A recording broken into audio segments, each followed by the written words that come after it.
Hello friend, welcome back to my YouTube channel. आज पढ़ेंगे हम चैप्टर 5 जीवन की मौलिक इकाई, the fundamental unit of life. तो चलो स्टार्ट करते हैं। कॉर्क की पतली गांठ के जो अवलोकन पर रॉबर्ट हुक ने पाया कि इनमें अनेक छोटे छोटे प्रकोष्ठ है जिसकी संरचना मधुमक्खी के छत्ते जैसी प्रतीत होती है। कॉर्क एक पदार्थ है जो वृक्ष की छाल से प्राप्त होता है। सन 1665 में हुक ने इसे स्वनिर्मित सूक्ष्मदर्शी से देखा था। रॉबर्ट हुक ने इन प्रकोष्ठों को कोशिका कहा। सेल कोशिका लैटिन शब्द है जिसका अर्थ है छोटा कैमरा। उपरोक्त घटना छोटी तथा जो अर्थहीन लगती हो, लेकिन विज्ञान के इतिहास में यह एक बहुत ही महत्वपूर्ण घटना है। इस प्रकार सबसे पहले हुक ने देखा कि सजीवों में अलग अलग एकक होते हैं। इन एककों का वर्णन करने के लिए जीव विज्ञान में कोशिका शब्द का उपयोग आज तक किया जाता है। आओ कोशिका के विषय में जानकारी प्राप्त करें।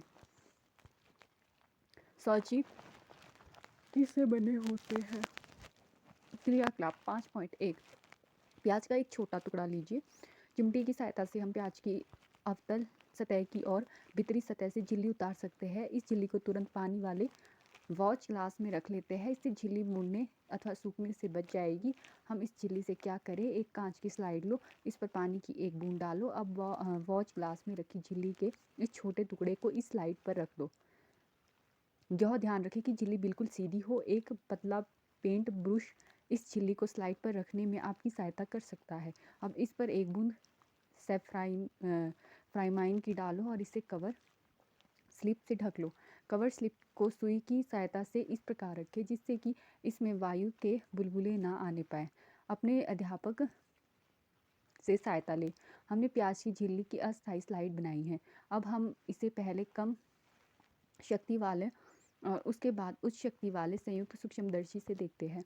आपने क्या देखा? क्या आप जो संरचना सूक्ष्मदर्शी के द्वारा देखते हैं उसे कागज पर खींच सकते हैं? क्या यह चित्र 5.2 जैसी दिखाई देती है? अब हम विभिन्न प्रकार आकार वाली प्याज की झिल्लियों से अस्थायी स्लाइड बनाएंगे।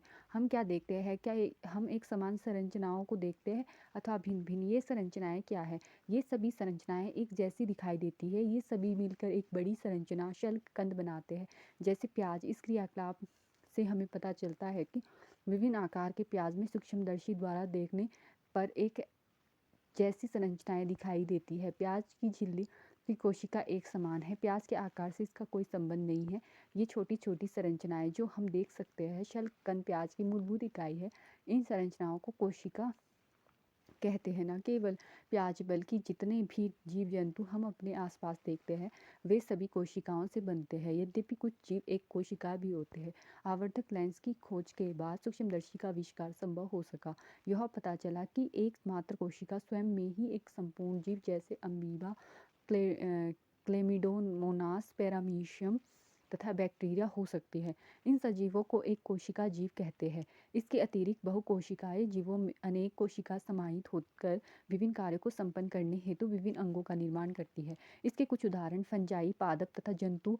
क्या हम कुछ और एक कोशिका जीवों के विषय में पता कर सकते हैं? प्रत्येक बहुकोशिका जीव एक कोशिका से ही विकसित हुआ है। कैसे कोशिकाएं विभाजित होकर अपनी ही जैसी कोशिकाएं बनाती है। इस प्रकार सभी कोशिकाएं अपने पूर्ववर्ती कोशिकाओं से उत्पन्न होती है। कोशिका का सबसे पहले पता रॉबर्ट हुक ने 1665 में लगाया था।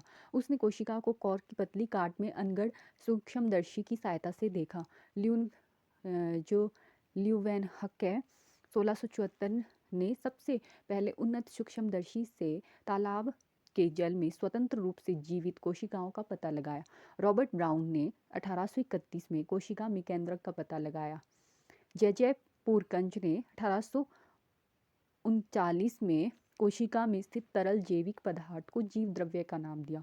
दो जीव वैज्ञानिक एम स्लीडन तथा टी स्वान ने कोशिका सिद्धांत के अनुसार सभी जो पौधे तथा जंतु कोशिकाओं से बने हैं और ये जीवन की मूलभूत इकाई है। विर्चो ने कोशिका सिद्धांत को और आगे बढ़ाया। उन्होंने बताया कि सभी कोशिकाएं पूर्ववर्ती कोशिकाओं से बनती है। 1940 में इलेक्ट्रॉन सूक्ष्म की खोज के बाद कोशिका की जटिल संरचना तथा बहुत से अंगकों को समझना संभव हो सका। क्रियाकलाप 5.2 हम पत्ती की झिल्ली, प्याज की मूलाग्र अथवा विभिन्न आकार के प्याज की झिल्ली की अस्थायी स्लाइड बना सकते हैं। उपरोक्त क्रियाकलाप करने के बाद निम्नलिखित प्रश्नों के उत्तर दीजिए। नंबर 1, क्या सभी कोशिकाएं आकार तथा आकृति की दृष्टि में एक जैसी दिखाई देती है? नंबर 2, क्या सभी कोशिकाओं की संरचना एक जैसी दिखाई देती है? नंबर 3, क्या पादप के विभिन्न भागों में पाई जाने वाली कोशिकाओं में कोई अंतर है? नंबर 4, हमें कोशिकाओं में क्या समानता दिखाई देती है? कुछ जीवों में विभिन्न प्रकार की कोशिकाएं भी हो सकती है। निम्नलिखित तस्वीर को देखें, ये मानव शरीर की कुछ कोशिकाएं हैं। कोशिकाओं की आकृति तथा आकार उनके विशिष्ट कार्यों के अनुरूप होते हैं। कुछ कोशिकाएं अपना आकार बदलती रहती है, जैसे एक कोशिका अमीबा। कुछ जीवों में कोशिका का आकार लगभग स्थिर रहता है और प्रत्येक प्रकार की कोशिका के लिए विशिष्ट होता है। उदाहरण के लिए तंत्रिका कोशिका, प्रत्येक जीवित कोशिका में कुछ मूलभूत कार्य करने की क्षमता होती है जो सभी सजीवों का गुण है। एक जीवित कोशिका ये मूलभूत कार्य कैसे करती है? हम जानते हैं कि बहुकोशिका जीवों में श्रम विभाजन होता है, जैसा कि मनुष्य में। इसका अर्थ यह है कि शरीर के विभिन्न अंग विभिन्न कार्य करते हैं, जैसे मनुष्य के शरीर में हृदय रुधिर को पंप करता है तथा आमाशय भोजन का पाचन आदि। इसी प्रकार एक कोशिका में भी श्रम विभाजन होता है। वास्तव में ऐसी प्रत्येक कोशिका में कुछ विशिष्ट घटक होते हैं जिन्हें कोशिकांग कहते हैं। प्रत्येक कोशिकांग एक विशिष्ट कार्य करता है, जैसे कोशिका में नए पदार्थ का निर्माण, अपशिष्ट पदार्थों का निष्कासन आदि। इन कोशिकांगों के कारण ही एक कोशिका जीवित रहती है और अपने सभी कार्य करती है। ये कोशिकांग मिलकर एक मूलभूत इकाई बनाते हैं जिसे कोशिका कहते हैं। यह बड़ा रुचिकर है कि सभी कोशिकाओं में एक ही प्रकार के कोशिकांग होते हैं। इससे कोई फर्क नहीं पड़ता कि उसके कार्य क्या है अथवा वे किस जीव में पाई जाती है। कोशिका किससे बनी होती है? कोशिका का संरचनात्मक संगठन क्या है? हमने देखा कि कोशिका में विशिष्ट घटक होते हैं जिन्हें कोशिकांग कहते हैं। कोशिका कैसे संगठित होती है? यदि हम कोशिका का अध्ययन सूक्ष्मदर्शी से करें तो हमें लगभग प्रत्येक कोशिकाओं में 3 गुण दिखाई देते हैं। प्लाज्मा झिल्ली केंद्रक कोशिका द्रव्य, कोशिका के अंदर होने वाले समस्त क्रियाकलाप तथा उसकी बाह्य पर्यावरण से पारस्परिक क्रियाएं इन्हीं गुणों के कारण संभव है।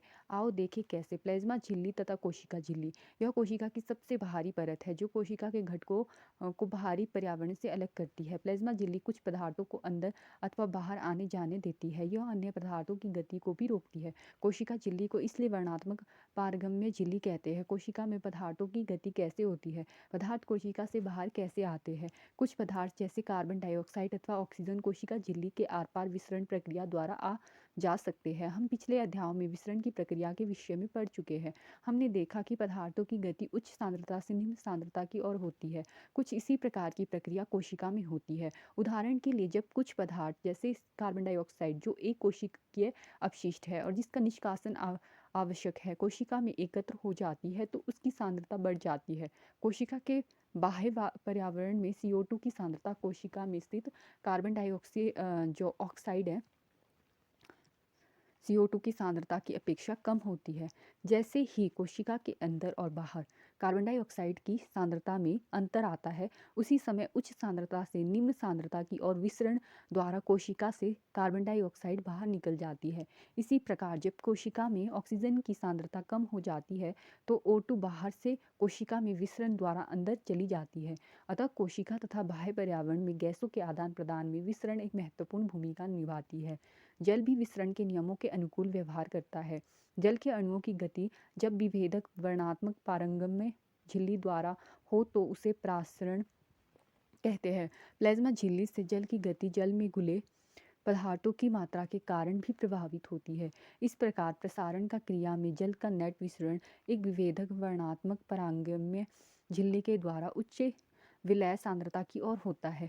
यदि हम किसी जंतु कोशिका अथवा पादप कोशिका को शक्कर अथवा नमक के विलयन में रखें तो क्या होगा? निम्नलिखित 3 घटनाओं में से एक घटना हो सकती है। नंबर 1, यदि कोशिका को तनु विलयन वाले माध्यम अर्थात जल में शक्कर अथवा नमक की मात्रा कम और जल की मात्रा ज़्यादा है में रखा गया तो जल परासरण विधि द्वारा कोशिका के अंदर चला जाएगा। ऐसे विलयन को अल्प परासरण दाबी विलयन कहते हैं। जल के अणु कोशिका झिल्ली के दोनों ओर आवागमन करने के लिए स्वतंत्र होते हैं, लेकिन कोशिका के अंदर जाने वाले जल की मात्रा कोशिका से बाहर आने वाले जल की मात्रा से अधिक होगी। इस प्रकार शुद्ध परिणाम यह होगा कि जल कोशिका के अंदर गया, इससे कोशिका फूलने लगेगी। यदि कोशिका को ऐसे विलयन में रखा जाए जिसमें बाह्य जल की सांद्रता कोशिका में स्थित जल की सांद्रता से ठीक बराबर हो, तो कोशिका झिल्ली से जल में कोई शुद्ध गति नहीं होगी। ऐसे विलयन को समपरासरी विलयन कहते हैं। जल कोशिका झिल्ली के दोनों ओर आता जाता है, लेकिन जल की जो मात्रा अंदर गई उतनी ही बाहर आ जाती है। इस प्रकार व्यापक रूप से जल की कोई गति नहीं हुई, इसीलिए कोशिका के माप में कोई परिवर्तन नहीं आएगा। यदि कोशिका के बाहर वाला विलयन अंदर के घोल से अधिक सांद्र है, तो जल परासरण द्वारा कोशिका से बाहर आ जाएगा। ऐसे विलयन को अति परासरण दाबी विलयन कहते हैं। पुनः जल कोशिका झिल्ली के दोनों ओर आ सकता है, लेकिन इस स्थिति में कोशिका से अधिक जल बाहर आएगा और कम जल अंदर जाएगा, इसलिए कोशिका सिकुड़ जाएगी। परासरण इस प्रकार विसरण की एक विशिष्ट विधि है जिसमें वर्णनात्मक झिल्ली द्वारा गति होती है। आओ निम्नलिखित क्रियाकलाप करें। क्रियाकलाप 5.3 अंडे से परासरण। 1. अंडे को तनु हाइड्रोक्लोरिक अम्ल में डालकर उसके कवच को हटाओ। इसका कवच अधिक कांस्य कैल्शियम कार्बोनेट का बना होता है। एक पतली बाह्य त्वचा अब अंडे को घेरे रखती है। अंडे को शुद्ध जल में रखो और 5 मिनट के बाद उसका अवलोकन करो। आप क्या देखते हो? अंडा फूल जाता है क्योंकि परासरण द्वारा जल अंडे के अंदर चला जाता है। इसी प्रकार एक कवच रहित अंडा नमक के सांद्रित विलयन में रखो और 5 मिनट तक उसका अवलोकन करो। अंडा सिकुड़ जाता है क्यों? जल अंडे से निकलकर नमक के विलयन में आ जाता है क्योंकि नमक का घोल अधिक सांद्रित है। इस प्रकार का क्रियाकलाप हम सूखी किशमिश अथवा खुमानी से भी करने का प्रयत्न कर सकते हैं। क्रियाकलाप 5.4 सूखी किशमिश अथवा खुमानी को केवल जल में रखो और उसे कुछ समय के लिए छोड़ दो। उसके बाद उसे शक्कर अथवा नमक के सांद्रित विलयन में रखो। आप निम्नलिखित अंतर देखेंगे। जब उन्हें जल में रखा गया तो वह जल ग्रहण करके फूल गए। जब उन्हें सांद्रित घोल में रखा गया तो वह जल को बाहर निकाल कर सिकुड़ गए। एक कोशिकीय अलवणीय जलीय जीवों तथा अधिकांश पादप कोशिकाओं परासरण द्वारा जल ग्रहण करते हैं। पौधों के मूल द्वारा जल का अवशोषण परासरण का एक उदाहरण है।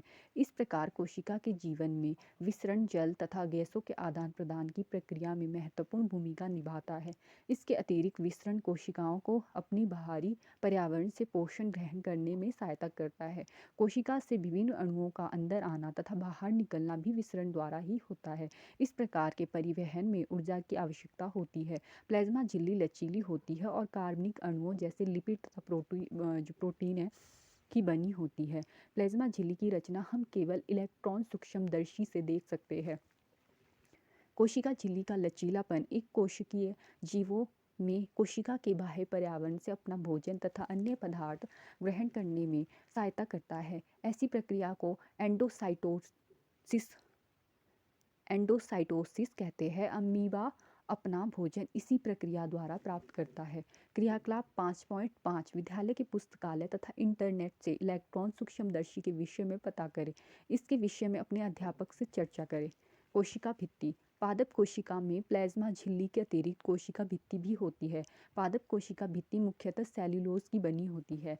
सेल्यूलोज एक बहुत जटिल पदार्थ है और यह पौधों को संरचनात्मक दृढ़ता प्रदान करता है।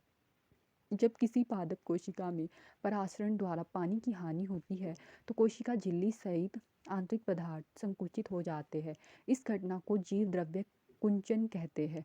हम इस परिघटना को निम्न क्रियाकलाप द्वारा देख सकते हैं।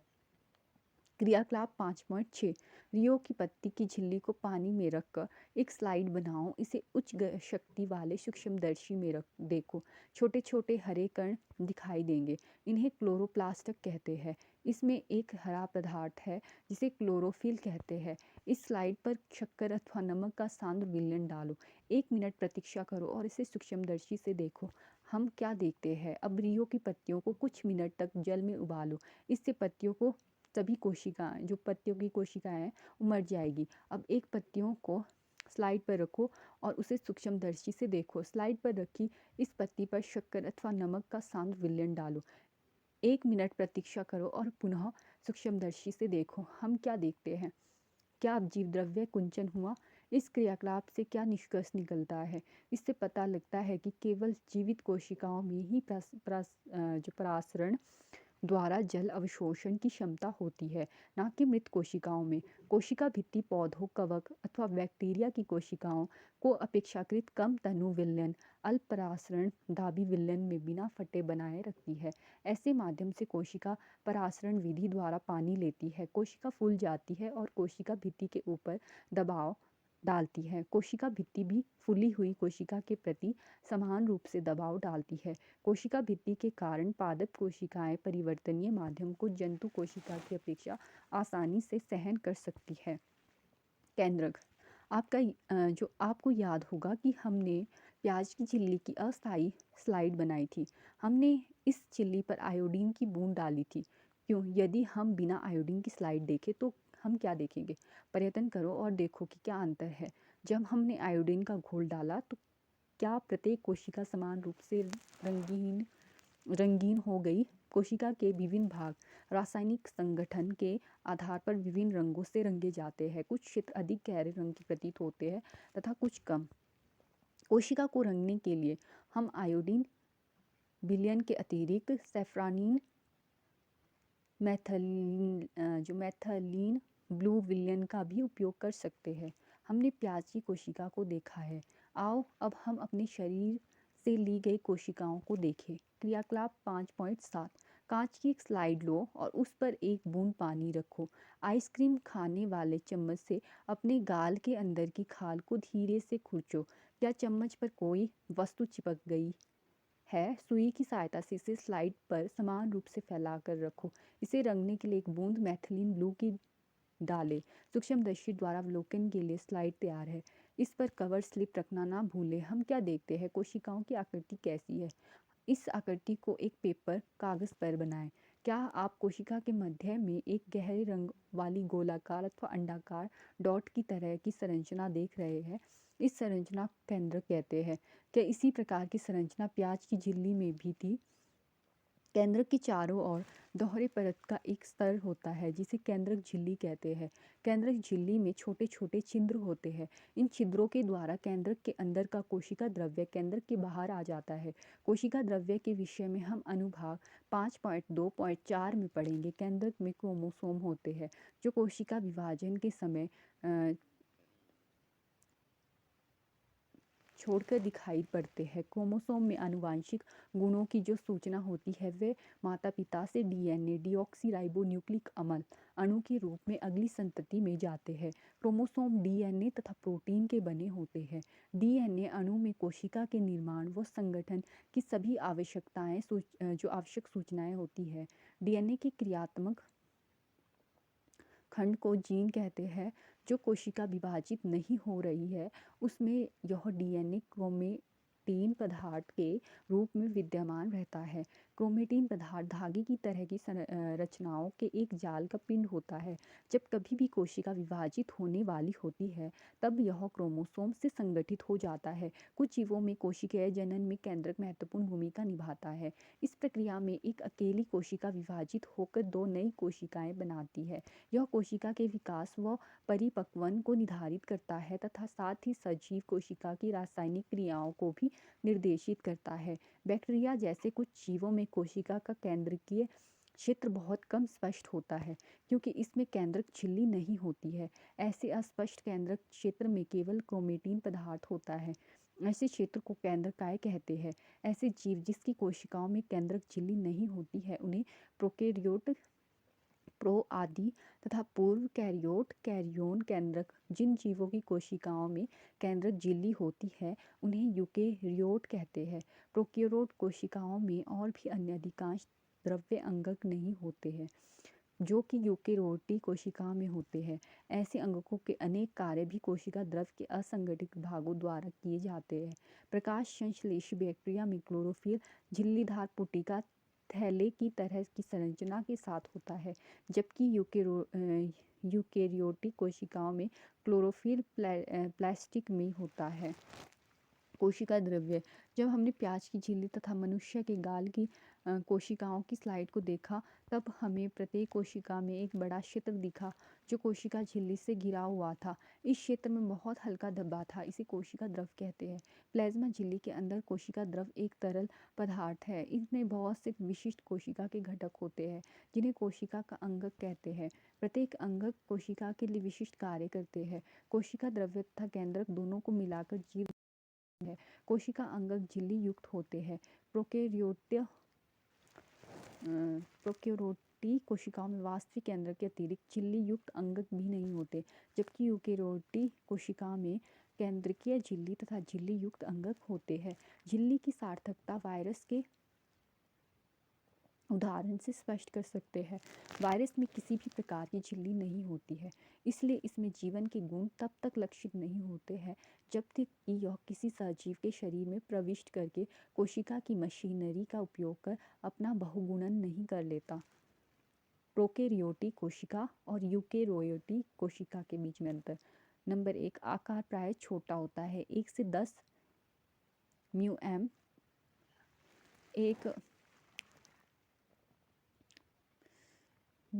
Equal to 10⁻⁻⁶ metre. आकार प्राय बड़ा, 5 से 10 माइक्रोमीटर। केंद्रकीय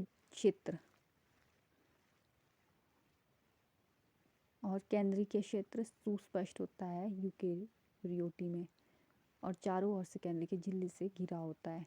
क्रोमोसोम 1 होता है प्रोकैरियोटी में और यूकेरियोटी में क्रोमोसोम 1 से अधिक होता है। झिल्ली युक्त कोशिका अंगक उपस्थित होता है प्रोकैरियोटी कोशिका में।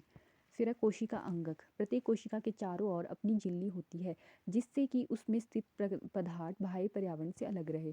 बड़ी तथा जटिल कोशिकाएं, जिसमें बहुकोशिकीय जीवों की कोशिका भी शामिल है, को भी उपापचय क्रियाओं की बहुत आवश्यकता होती है जिससे कि वह जटिल संरचना तथा कार्य को सहारा दे सके। इन विभिन्न प्रकार की उपापचय क्रियाओं को अलग अलग रखने के लिए कोशिकाएं झिल्ली युक्त छोटी छोटी संरचनाओं का उपयोग करती है।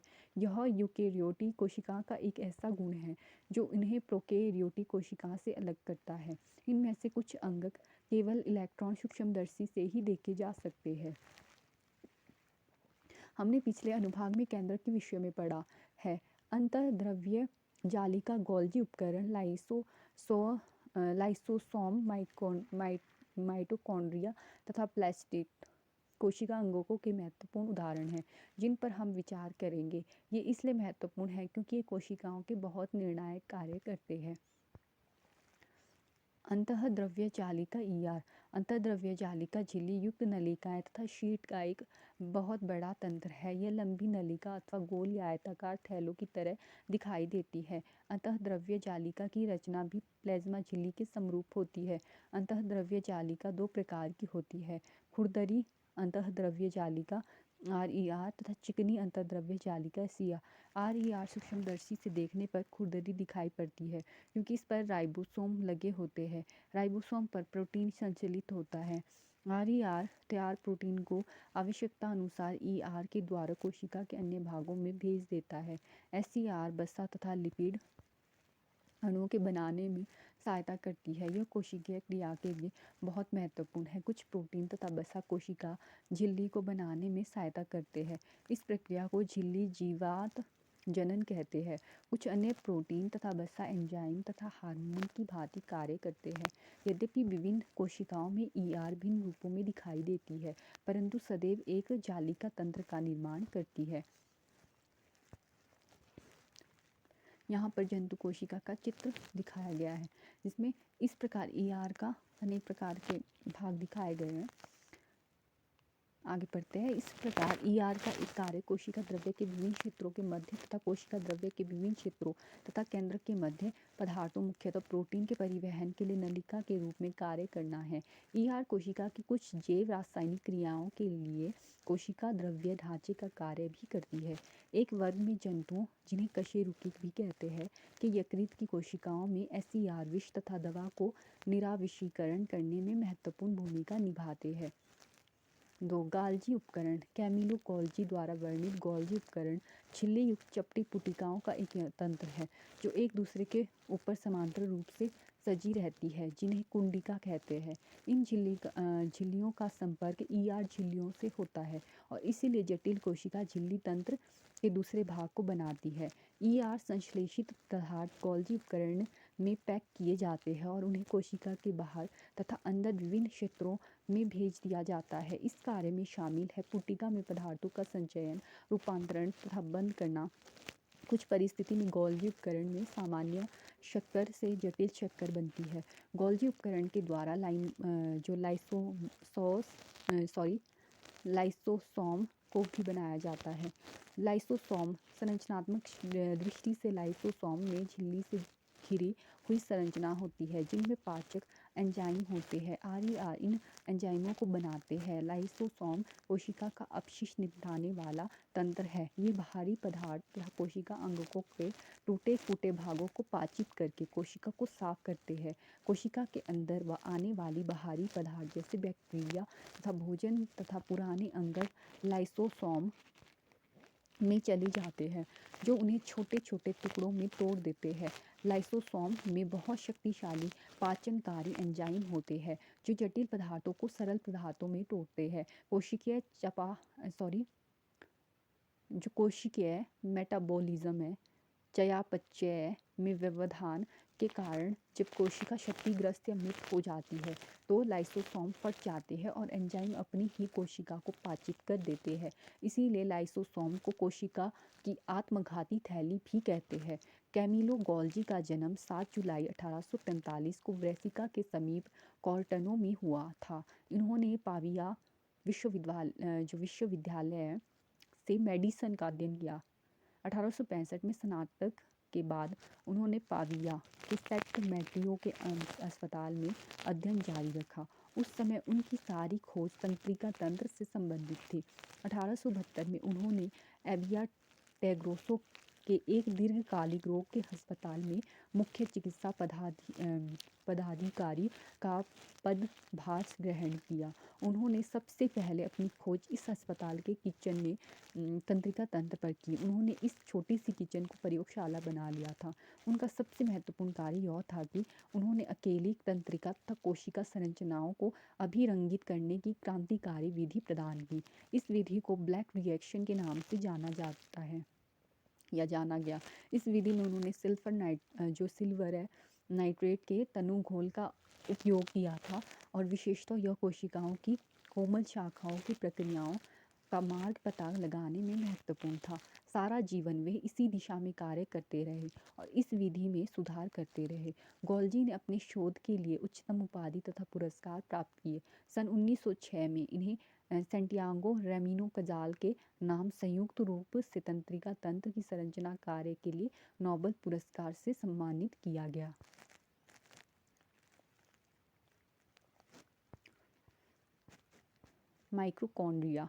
माइक्रोकॉन्ड्रिया कोशिका का बिजली घर है। माइक्रोकॉन्ड्रिया दोहरी झिल्ली की बनी होती है। बाहरी झिल्ली छिद्रित होती है, भीतरी झिल्ली बहुत अधिक वलित होती है।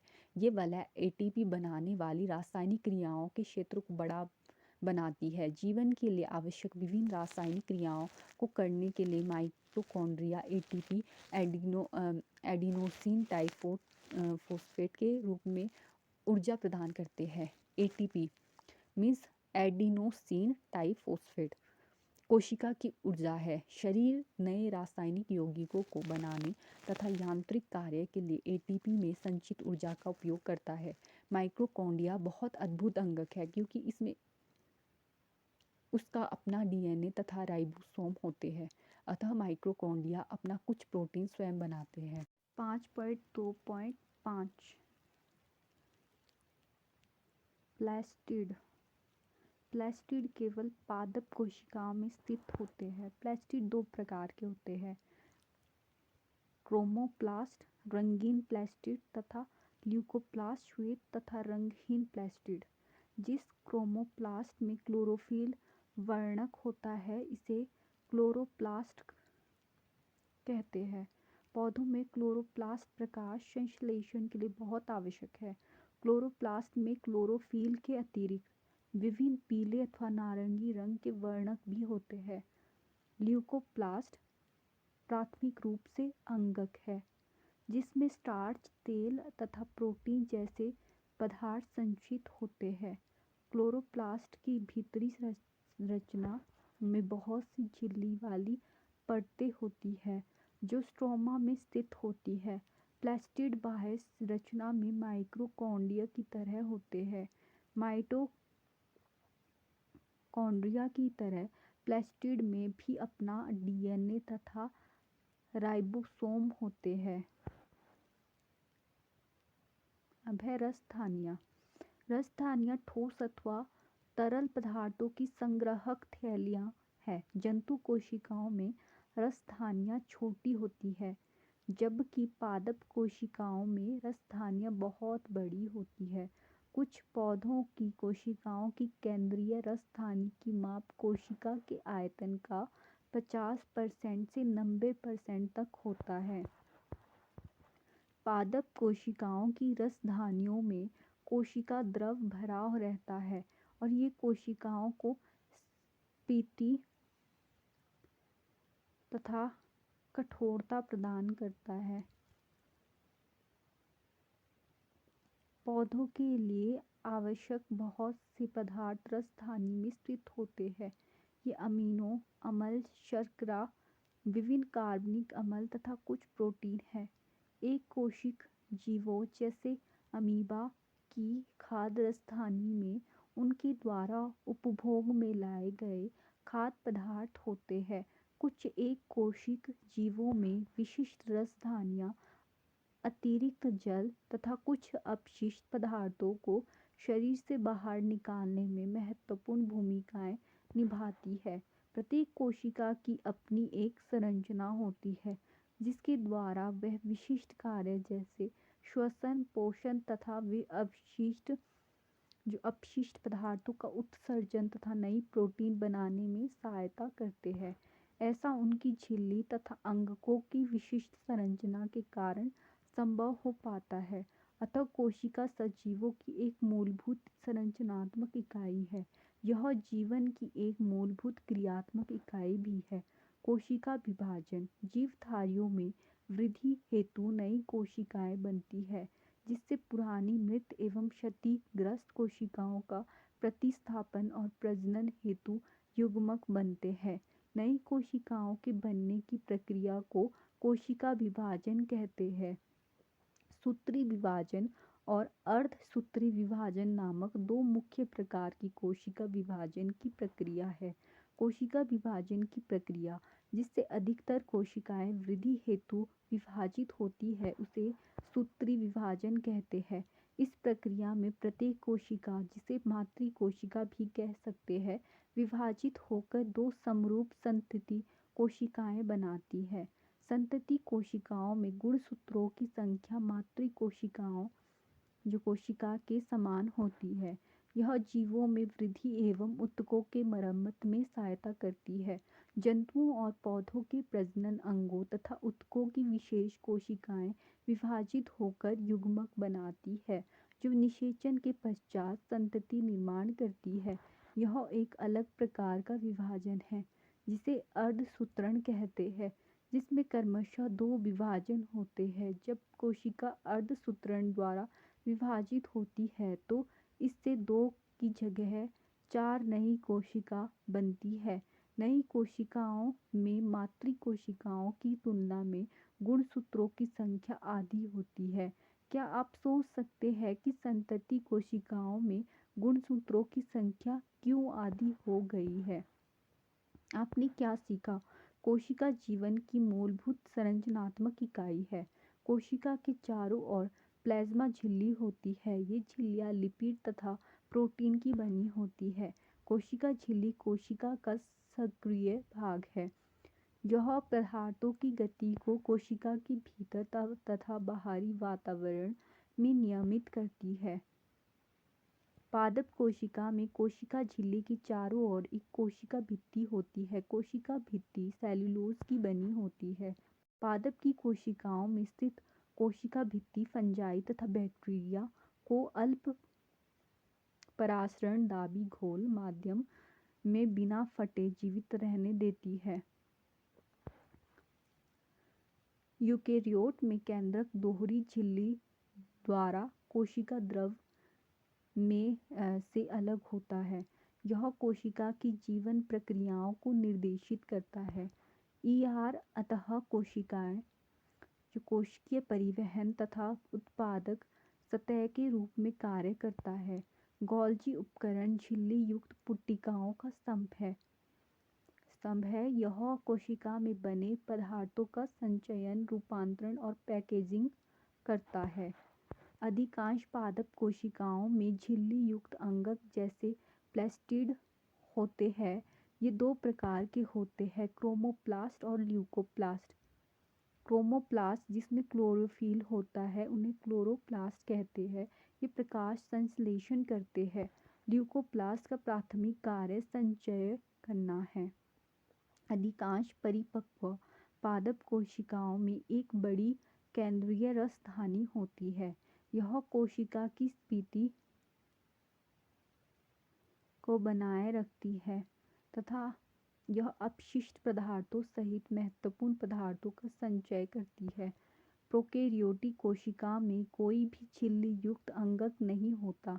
उनके क्रोमोसोम के स्थान पर न्यूक्लिक अम्ल होता है और उनमें केवल छोटे राइबोसोम अंगक के रूप में होते हैं। जीवधारियों में कायिक वृद्धि हेतु कोशिकाएं विभाजित होती है। Thank you for watching. अगर मेरे द्वारा दी गई इन्फॉर्मेशन आपको महत्वपूर्ण लगती है तो मेरे चैनल को लाइक, शेयर और सब्सक्राइब कर ले।